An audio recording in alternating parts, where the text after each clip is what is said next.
নবী খোদারে রহমত, কে বুঝিবে আমার নবীজির হকিকত। নবী খোদারে রহমত, কে বুঝিবে আমার নবীজির হকিকত। আমার নবী হেঁটে চলিত আল্লাহ পাকের কুদরতি চোখ দিয়ে, আল্লাহ পাক ছেঁয়া দিত। ও বাবা, কে বুঝিবে আমার নবীজির হকিকত। আমার নবী শরীয়ত, হকিকত, তরিকত, মারফত, বেলায়ত, এই যে তরিকাগুলো যে মানবে, যেই মতগুলো মানবে, তারাই হচ্ছে আহলে সুন্নতি জামাত। আজকে দেওবন্দি ভাই, খারেজি ভাই, জামাতি ভাই, আহলা হাদিস মানে ঠ্যাংতোলা পার্টি আজকে মিরাজটাকে, তবু কিছু দেওবন্দি আছে কিছু কিছু বিশ্বাস করে যে নবী করিম সাল্লাল্লাহু আলাইহি সাল্লাম মিরাজে গেছিলো, কিন্তু আহলা হাদিস, জামাতি, খারেজি এরা কিন্তু বিশ্বাস করে না, এরা সস্তার মুসলমান। তাই শুনে নিন, জেনে নিন, বুঝে নিন আমার নবী করিম সাল্লাল্লাহু আলাইহি সাল্লাম মিরাজে গেছিলো কি না। আমার নবী করিম সাল্লাল্লাহু আলাইহি সাল্লাম মিরাজ থেকে যখন আল্লাহর সঙ্গে 27 বৎসর যখন কথাবার্তা সব কিছু কয়ে দুনিয়ায় আবার আগমন করলো, মিরাজ থেকে এসেই সাহাবী গুণেরা কথাবার্তা কইছে, বক্তব্য দিচ্ছে।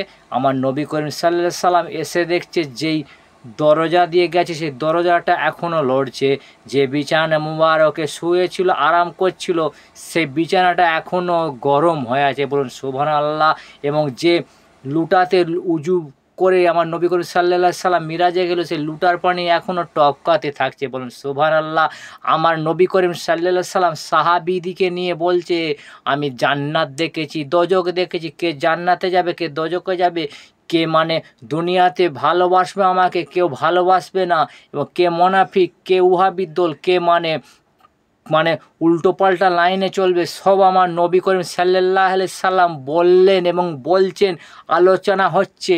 তার মধ্যেই দেখছে আবু জেহেল আসছে এসে বলছে, আবু বক্কর সিদ্দিক হুজুরকে বলছে, আচ্ছা তুমি তো কাছের মানুষ, তুমি তো একদম একদম আপনজন, তুমি বলো তো 27 বৎসর এক রাতেতে মানে যে আবার সেই এসে পড়তে পারে বলো তো, তুমি তুমি তো কাছের লোক, তুমি বলো, তুমি বোধহয় বিশ্বাস করবে না, কিন্তু আমি তো একদম করিনি, তো তুমি কি বলছো?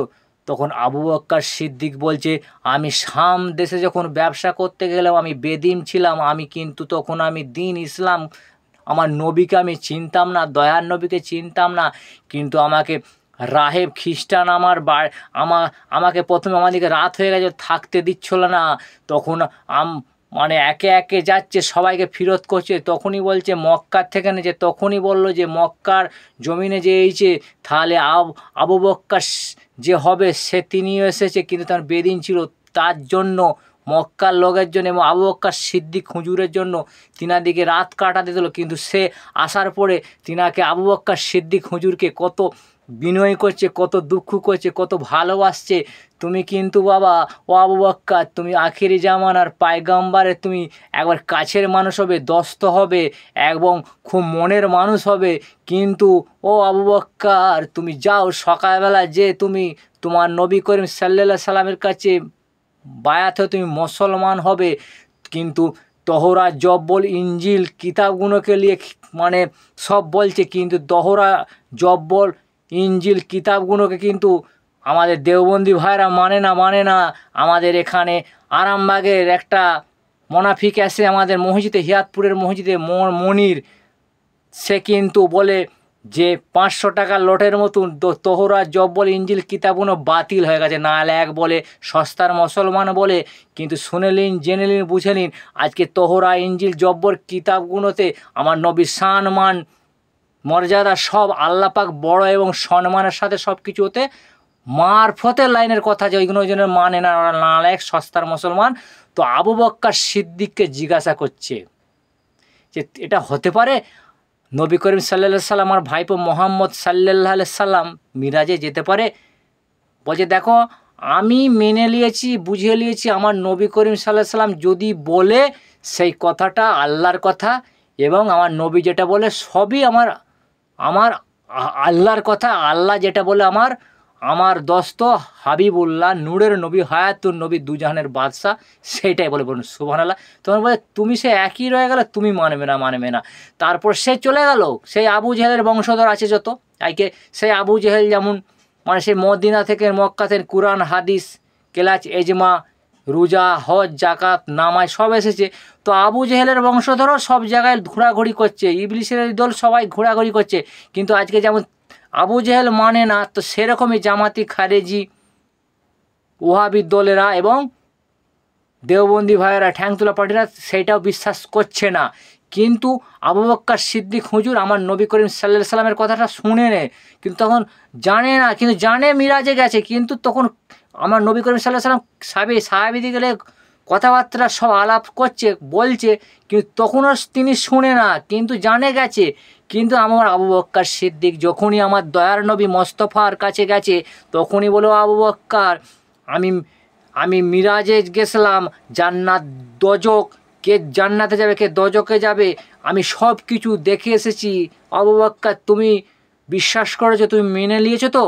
তখন আমার দয়ার নবী মোস্তফাকে বলে আবু বক্কর সিদ্দিক হুজুর, ইয়া রাসূলুল্লাহ, ইয়া হাবিবাল্লাহ, আপনাকে আমি দিল থেকেন, মন থেকেন, হৃদয় থেকেন, আমার মা বাপ, ধন সম্পত্তি, বিবি বাচ্চার থেকে আপনাকে আমি ভালোবাসি, এবং আপনি যেইটা বলবেন সেইটাই সত্য, আর যেইটা আপনি বলবেন আল্লাহর কথা, এবং আল্লাহর কথা মানে আপনার কথা। বলেন সুবহানাল্লাহ।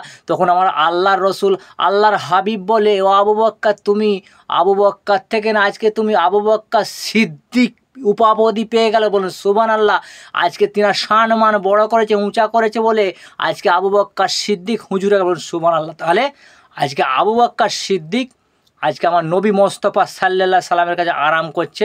আজকে যদি কেউ আবু বক্কর সিদ্দিককে যদি তিনার সুন্নতটাকে যদি বাজায় রাখতে পারো, তাহলে তুমিও মানে দুনিয়াতে লাভ করে মিজানে ফুলসিরাতে সব জায়গায় কিয়ামতের দিনে আমার নবী সাথে করে আবু বক্কর সিদ্দিকের সঙ্গে করে আমার নবী করিম সাল্লাল্লাহু আলাইহি ওয়াসাল্লাম সবাইকে জান্নাতে স্পেশাল, সবাই হয়তো হ্যাঁ যা special second class, first class, third class তো আছে, জান্নাতে তোমার নবী নিয়ে যাবে। কিন্তু আমার নবী করিম সাল্লাল্লাহু আলাইহি সাল্লামের যত কিছু মারতফা মজেজাগুলো যদি কেউ বিশ্বাস করে, আমার নবী করিম সাল্লাল্লাহু আলাইহি সাল্লাম আবু বক্কর সিদ্দিক হুজুরের সঙ্গে একসঙ্গে স্পেশাল করে জান্নাতে নেবেন। সুবহানাল্লাহ।